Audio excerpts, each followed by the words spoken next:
Last lecture में हमने MongoDB को Next.js के साथ कनेक्ट किया था, डेटाबेस की कनेक्शन फाइल भी बनाई थी, .environment फाइल भी बनाई थी जिसमें हमने MongoDB का URL को स्टोर करा था। ठीक है, आज हम डेटा को रीड करेंगे by using get API। Data को रीड करने के लिए पहले मैं एक API राउट्स बनाऊंगा, डेटाबेस को कनेक्ट करूंगा और सिखाऊंगा आपको फाइंड मेथड से कैसे हम क्वेरी गेट कर सकते हैं। जो भी डेटा हम फाइंड मेथड से गेट करेंगे उसको कन्वर्ट करेंगे एरे में बाय यूजिंग टू एरे और रिटर्न कर देंगे जेसन रिस्पॉन्स। और जो भी डेटा होगा उसको हम टेस्टिंग भी करेंगे प्रॉपर वे में, ब्राउजर से भी, पोस्टमैन से भी, थंडर क्लाइंट से भी। वैसे पोस्टमैन और थंडर क्लाइंट सेम ही इंटरफेस होते हैं, तो मैं थंडर क्लाइंट से करूंगा, आप पोस्टमैन से भी कर सकते हैं। तो पूरा लेक्चर जो है गेट API के ऊपर होने वाला है। गेट API का यूज़ करके आप डेटा को कैसे फैच कर सकते हैं MongoDB से। ठीक है, लास्ट लेक्चर में हमने एनवायरनमेंट फाइल बना ली थी जिसके अंदर मैंने लोकल होस्ट URL लिखा था और अपना डेटाबेस का नेम लिख दिया था। अगर आप ध्यान से देखोगे तो हमारा देखो लोकल होस्ट ये है, इसके अंदर हमारा ये डेटाबेस, ये कलेक्शन और ये सब है डॉक्यूमेंट्स।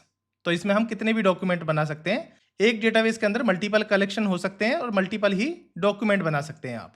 तो बस ये चीज़ थोड़ी सी टेक्निकल टर्म है जो आपको याद रखनी है।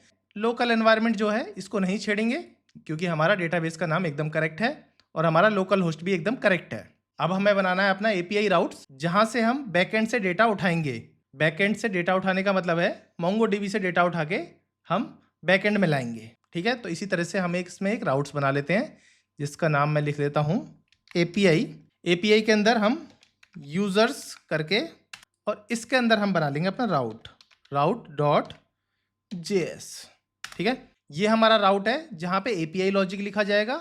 अब डेटाबेस कनेक्ट करने के लिए हमें MongoDB.js फाइल भी बनानी पड़ेगी, तो उसके लिए भी एक लाइब्रेरी बना लेते हैं lib और इसके अंदर हम लिख सकते हैं MongoDB.js।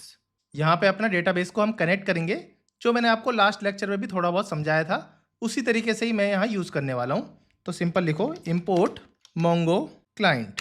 mongo client उठा लिया MongoDB से, const एक URI करके एक वेरिएबल ले लेता हूँ और यहाँ पे हम लिख सकते हैं process.env डॉट और जो एनवायरनमेंट फाइल का जो हमने नाम रखा था वो ही लेंगे। क्या नाम रखा था? MongoDB URI। इतना, ये हमने पूरा पूरा URL उठा के URI में डाल लिया। कॉन्स्ट एक ले लेंगे client is equal to new Mongo client उठा लेंगे। Mongo क्लाइंट के अंदर अपना URI इनबिल्ड कर देंगे। अब यहाँ पे लिख सकते हैं हम एक्सपोर्ट async फंक्शन, कनेक्ट कर रहे हैं हम DB को, तो इसका नाम हम कनेक्ट DB ही रख लेते हैं। कॉन्स्ट क्लाइंट कनेक्शन, कुछ भी रख सकते हैं, ये तो नॉर्मल वेरिएबल का नेम है। यहाँ पे लिखो अवेट और क्लाइंट को कर दो कनेक्ट डॉट कनेक्ट। एकदम इस तरीके से ही लिखना है। कॉन्स्ट एक DB ले लो variable, client connect dot DB और आपका डेटाबेस का जो नाम था वो इसके अंदर लिख सकते हैं Next.js माइनस कोर्स, सेम यही लिखना है और फिर बाद में यहाँ पे रिटर्न कर दो DB को, बस इतना। अब आप देख भी सकते हो कि यही सेम था, देखो डेटाबेस का नाम यही था तो हमने यही लिखा है, यही डेटाबेस का नाम। यहाँ पे सिर्फ हमने कनेक्शन बना लिया है। देखो मैं नॉर्मली आपको सारी चीज़ समझा चुका हूँ लास्ट लेक्चर में, फिर भी मैं थोड़ा सा ओवरव्यू कर देता हूँ। Mongo क्लाइंट क्या होता है? MongoDB से कनेक्शन करने के लिए इसका यूज़ करते हैं हम।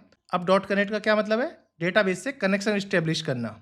अब इसका क्या मतलब है? इसका मतलब है स्पेसिफिक डेटाबेस सिलेक्ट करना कि कौन सा डेटाबेस सिलेक्ट कर रहे हो आप, क्योंकि एक में कई सारे डेटाबेस हो सकते हैं, तो इसलिए हमने बता दिया कि ये वाले डेटाबेस पे हम वर्क कर रहे हैं। और यहाँ से हमने रिटर्न कर दिया कि जो भी हमारा डेटाबेस था कनेक्ट हो चुका है, यहाँ से रिटर्न कर देते हैं। तो ये दो चीज़ का काम खत्म हो गया है, इसको बंद कर दो, DB कनेक्शन बंद कर देते हैं, अगर कोई इशू आएगा तो फिर से चेक कर लेंगे।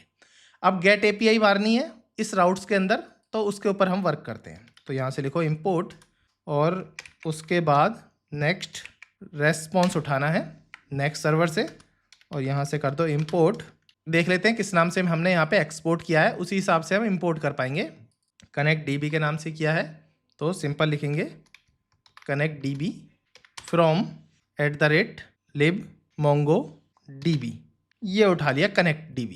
ठीक है, दोनों चीज़ उठा लिए। अब यहाँ पे हम लिख सकते हैं एक्सपोर्ट async फंक्शन, गेट बना रहे हैं हम, गेट मेथड का यूज़ कर रहे हैं तो सिंपल गेट लिखेंगे और इसके अंदर हम const DB is equal to लिख देंगे अवेट कनेक्ट डीबी। तो यहाँ से हमने कनेक्ट डीबी उठा लिया। अब कॉन्स्ट लिखते हैं users is equal to await DB. यहाँ से हम क्या क्या चीज़ उठा सकते हैं, तो यहाँ से हम देखो डॉट कलेक्शन उठा सकते हैं। डॉट कलेक्शन के अंदर हमारा कलेक्शन का नाम क्या था, यूज़र्स। जैसे आप चेक करोगे तो कलेक्शन का नाम यूज़र्स है, ठीक है। पहले हमने कलेक्शन उठाया, कलेक्शन के बाद हमने इसमें से फाइंड करना है, तो फाइंड मेथड का यूज़ कर रहे हैं हम। इस तरीके से सब कुछ फाइंड कर रहे हैं। सिंपल ब्लैंक ऑब्जेक्ट लिख दिया मैंने और टू एरे कर देते हैं। अभी मैं बताऊंगा ये क्यों लिख रहा हूँ मैं टू एरे। अब यहाँ पे रिटर्न कर दो नेक्स्ट रिस्पॉन्स डॉट जेसन और इसके अंदर यूजर्स, इतना हमने रिटर्न कर दिया। अब मैं आपको समझा देता हूँ जो भी मैंने अभी लिखा है इसका क्या मतलब है। सबसे पहले जो पहली लाइन का मतलब कि ये रिस्पॉन्स सेंड करने के लिए यूज़ होता है कि जो भी आप रिस्पॉन्स भेजते हो वो आप क्लाइंट पे भेज पाओ या फिर आप पोस्टमैन पे चेक करो, ब्राउज़र पे चेक करो, नेक्स्ट रिस्पॉन्स के थ्रू आप रिस्पॉन्स भेज सकते हो। ये एक गेट फंक्शन बना लिया। एसिंक्रोनस इसलिए बनाया है क्योंकि जो डेटा आएगा वो डेटाबेस से उठ के आएगा, इसलिए हमने डेटाबेस को इस तरह से यहाँ से किसी वेरिएबल में रख भी लिया है। और एपीआई राउट्स जो बनेगा हमारा वो बनेगा एपीआई यूज़र्स और उसके अंदर आपको गेट एपीआई दिख जाएगी। मैं अभी आपको टेस्टिंग करके दिखाऊंगा तो आपको अच्छे से पता चलेगा। यहाँ से हमने कनेक्ट करा था जो डेटाबेस, उसको किसी एक वेरिएबल में स्टोर कर लिया है। अगर डेटाबेस के अंदर के डेटा को एक्सेस करना है तो डीबी डॉट कलेक्शन लिखना ही पड़ेगा और कलेक्शन का नेम। अब ये क्यों यूज़ करा है मैंने फाइंड एक मोंगो डीबी का मेथड होता है जो डॉक्यूमेंट फैच करके लाता है, और इसके अंदर हमने ब्लैंक ऑब्जेक्ट क्यों लिखा है। ब्लैंक ऑब्जेक्ट का मतलब है सभी डॉक्यूमेंट फैच करने हैं, सारे, कोई स्पेसिफिक नहीं। लास्ट में मैंने टू एरे क्यों लिखा है, इसका मतलब है जो मोंगो डीबी से डेटा आता है वो कर्सर फॉर्मेट में रिटर्न होता है, ये इसको एरे फॉर्मेट में कन्वर्ट करके आपको दे देगा, ठीक है। इन सब लाइन का मतलब आपको मैंने समझा दिया। अब टेस्टिंग कर लेते हैं।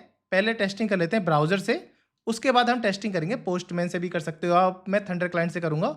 ऑलरेडी थंडर क्लाइंट मैंने अपना एक्सटेंशन अपने VS कोड में डाला हुआ है। थंडर क्लाइंट का एक्सटेंशन कुछ इस तरीके का दिखता है, यहाँ से आप एक्सटेंशन डाल सकते हो। चलो ठीक है, पहले हम ब्राउजर पे चेक कर लेते हैं, बाद में थंडर क्लाइंट पे कर लेंगे। तो npm run dev इतना करो और अपना ब्राउजर पे ओपन कर लो, लोकल होस्ट को ओपन हो गया है।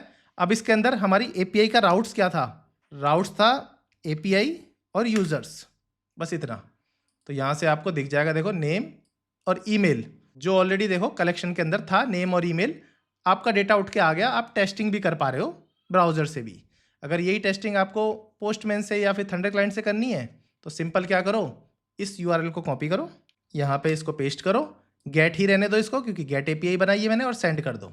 तो यहाँ से आपको डेटा दिख जाएगा सेम टू सेम, वही डेटा, वही ID, वही नेम, वही ईमेल जो आपने यहाँ पे दी थी इस डेटाबेस के अंदर, इस कलेक्शन के अंदर। तो इसका मतलब क्या है, गेट API हमारी परफेक्टली काम कर रही है। हमने देखो ब्राउजर से भी टेस्टिंग कर ली और थंडर क्लाइंट से भी टेस्टिंग कर ली, और हमें चीज़ें समझ आ गई कि गेट API कैसे वर्क करती है।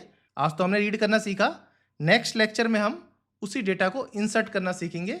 MongoDB में डेटा आप कैसे इंसर्ट कर सकते हैं with the help of post API। अभी के लिए इतना ही। अगर मेरी वीडियो इन्फॉर्मेटिव लगी हो तो प्लीज़ मेरे चैनल को सब्सक्राइब करें और मुझे फीडबैक में ज़रूर लिखते रहें दोस्तों कि जैसा मैं आपको पढ़ा रहा हूँ आपको कैसा लग रहा है। प्लेलिस्ट को स्टार्टिंग से देखना, तभी आपको अच्छे से समझ आएगा।